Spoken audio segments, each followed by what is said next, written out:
명화 속 성경 이야기. 한스 홀바인, 무덤 속 그리스도의 시신.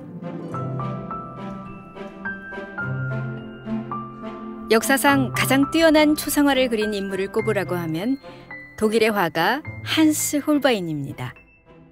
그는 르네상스와 종교개혁의 한가운데에서 폭풍처럼 급변하는 시기를 살았습니다.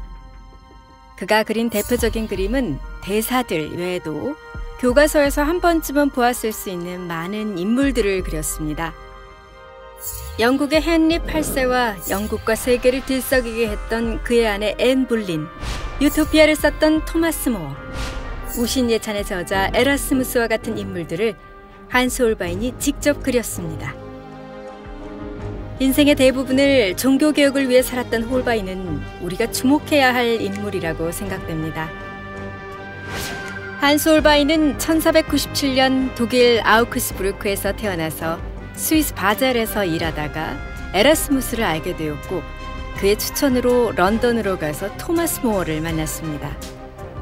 이것이 계기가 되어 홀바인은 평생 런던에서 왕실의 초상화 화가로 살았습니다.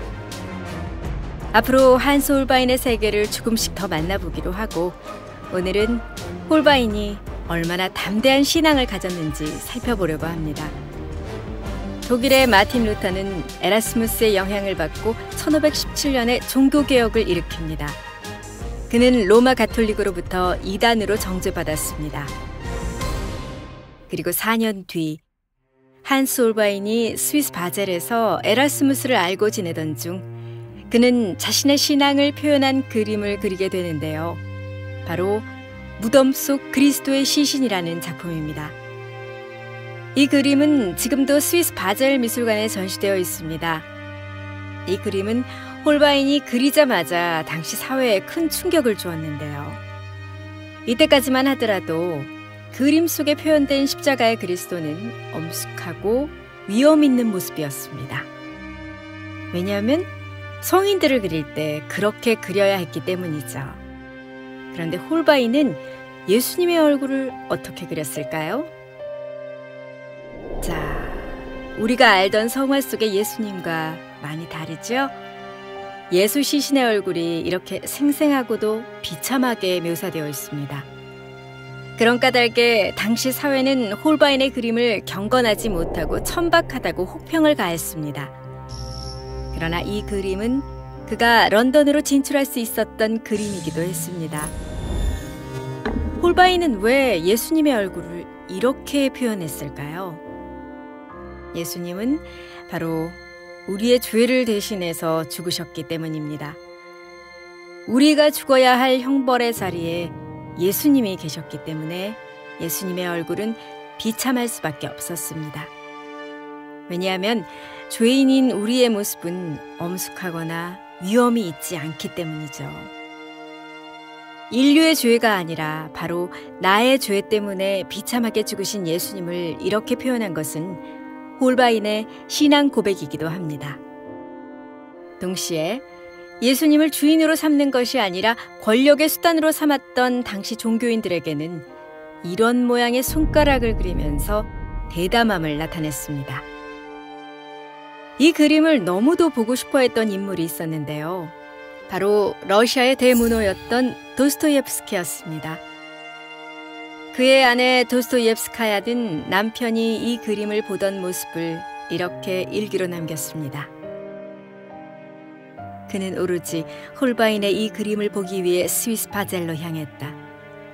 그림 앞에서 그는 얼음처럼 굳어져 마치 간질 발작이라도 하려는 듯 공포에 떨었고, 그렇게 몇 시간이 지속되었다. 그리고 나서 그는 백치라는 작품을 쓰기 시작했다. 도스토옙스키가 쓴 백치라는 작품에서 그는 이 그림을 이렇게 묘사하고 있습니다. 그리스도의 얼굴은 구타를 당해 무섭게 일그러져 있었고, 지독한 피멍이 들어 퉁퉁 부어올라 있었으며, 두 눈이 감기지 않은 채 동공은 하늘을 바라보고 커다랗고 허연 흰자위는 우연 유리 같은 광채를 내고 있었다. 그러나 이상하게도 고통에 찢긴 이 인간의 시체를 보고 있노라면 매우 특이하고 야릇한 의문이 생겨났다.